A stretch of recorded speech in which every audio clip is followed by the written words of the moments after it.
Secretary of State Antony Blinken visited Capitol Hill Tuesday to try and convince lawmakers to approve aid for both Ukraine and Israel. But Republicans in the House are pushing a different plan. A bill unveiled Monday leaves out Ukraine completely and would give Israel more than $14 billion, paid for, say Republican leaders, by cutting money for the IRS. It's a plan the Committee for a Responsible Federal Budget argues would actually increase the country's deficit upwards of $30 billion. The White House calls it a non-starter, and the lack of Ukraine aid also has some Senate Republicans pushing back. To separate the package is naive because the threats have commonality. So it may be not popular for certain Republicans to support Ukraine funding. I don't know why.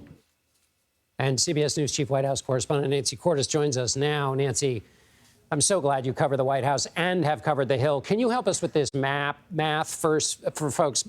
The House Speaker says the new spending is offset. The new spending for Israel is offset, but budget experts say, no, it is not. It is not deficit neutral. Can you explain? Sure. I mean, I wasn't a math major, but I don't think you have to be a math major to grasp this one. And the reality is, John, that research has showed that when you put more money into the IRS, when you spend more to hire investigators, to hire more IRS agents, that the IRS takes in more money in taxes, and so U.S. revenue grows. Whereas when you do what the Republicans are proposing doing here, at least the Republican House Speaker, and actually take $14 billion away in new funding to the IRS, what you heard a lot of Democrats and some Republicans saying on Capitol Hill today is that that's not really an offset. You're actually going to end up increasing the deficit. Point number one. Point number two, they don't love everything that the Republican House Speaker left out of his proposal, namely humanitarian assistance for the civilians in Gaza who are suffering and other places in the world, and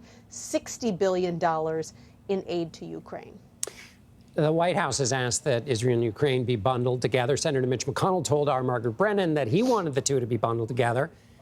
Before we get to the White House, again, relying on your Hill experience, what does it mean when the Republican leader in the Senate, Mitch McConnell, is at odds with the House Speaker, who's a Republican? It's problematic for a number of reasons. First of all, this is a brand new House Speaker.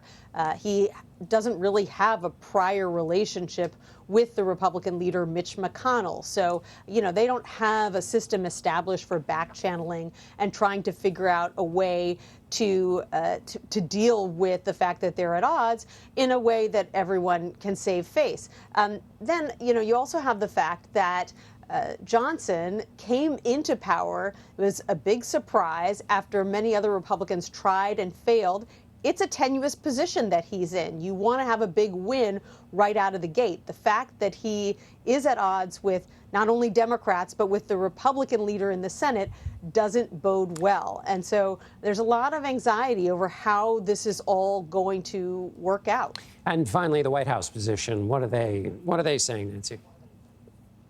They're arguing that you've got to tie these two packages of aid together, Ukraine and Israel. They say we have made commitments to two major allies. We have made commitments to other world powers that we were going to provide this funding.